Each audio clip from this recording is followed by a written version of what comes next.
nouveau staff remanié de Lions Indomptables. C'est ce que vous voyez là à l'écran, les amis. Il y a eu une réunion aujourd'hui au niveau de l'hôtel Hilton.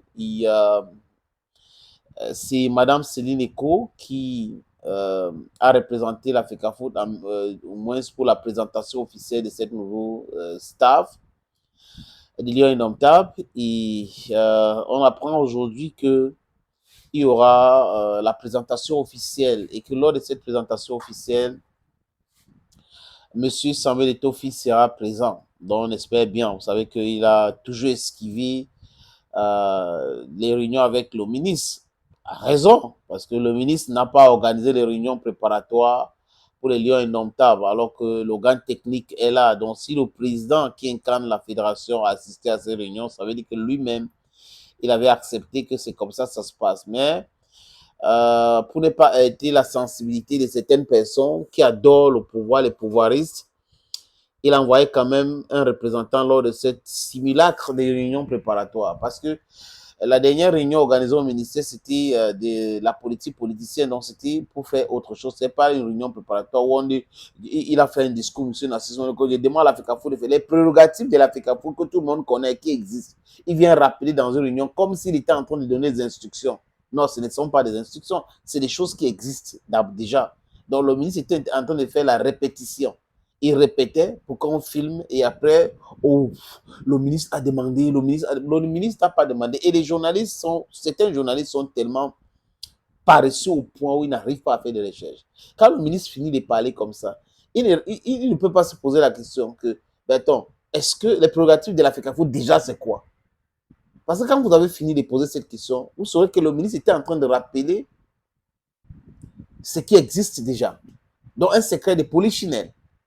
Et vous filmez, vous commencez à dire, il a demandé la paix entre, voilà, la FECAFOOT doit faire ceci, tel doit faire cela. Non, ça existe déjà, les textes sont là. Le Cameroun ne souffre pas d'un problème de textes. Hein. C'est un problème de respect de ces lois.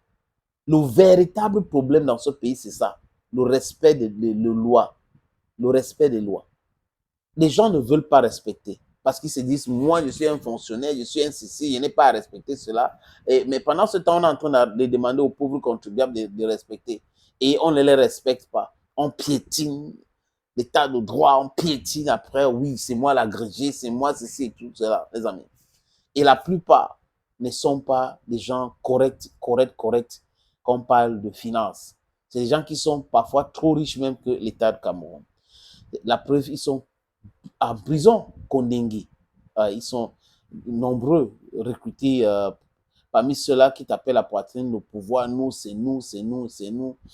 Bref, mes amis, cette nouveau staff remanié, c'est une très bonne chose, malgré le fait que c'est pléthorique, et certains ont trouvé que ce n'est pas grave même si c'est pléthorique. Ce qui est important, c'est la paix, la sérénité. C'est important. Mais quand j'ai fini de dire ça, il ne faut pas oublier qu'il faut sanctionner les gens. On ne peut pas rester dans un pays où les gens créent du désordre et on ramène la sérénité et on les laisse comme ça. Business, ils vont faire du bis repetita. Pour éviter du bis repetita où une autre personne va penser que non, on peut faire ça. Après, on va trouver la paix. Il faut frapper fort. Et la personne qu'il faut sanctionner, les amis, c'est Marc Brice. La réunion entre Narcisse Moelle Kombi, Ferdinand Gongo, Philippe Bargambois, Oswald Bobouki, c'est une bonne chose. Mais là, quand je vois l'image de ceux-là qui ont fait cette réunion, les amis, je comprends qu'ils sont dans autre chose. Ils sont en train de préparer quelque chose. Et du coup, il faut cette sérénité-là, parce que sinon, ça sera très, très compliqué de gérer cette histoire. Suivez très bien mon regard, les amis. Suivez très bien mon regard. Donc, ils étaient obligés de rapidement de trouver une solution, un consensus. Sinon, les dépenses là, en Kampala, on a dépensé 2 hôtels. C'est l'argent des contribuables. Au Cameroun, 2 hôtels. Les bus et autres. Qui va payer? C'est toujours les pauvres contribuables? Non, les gens devaient répondre de leurs actes. C'est trop, trop, trop facile.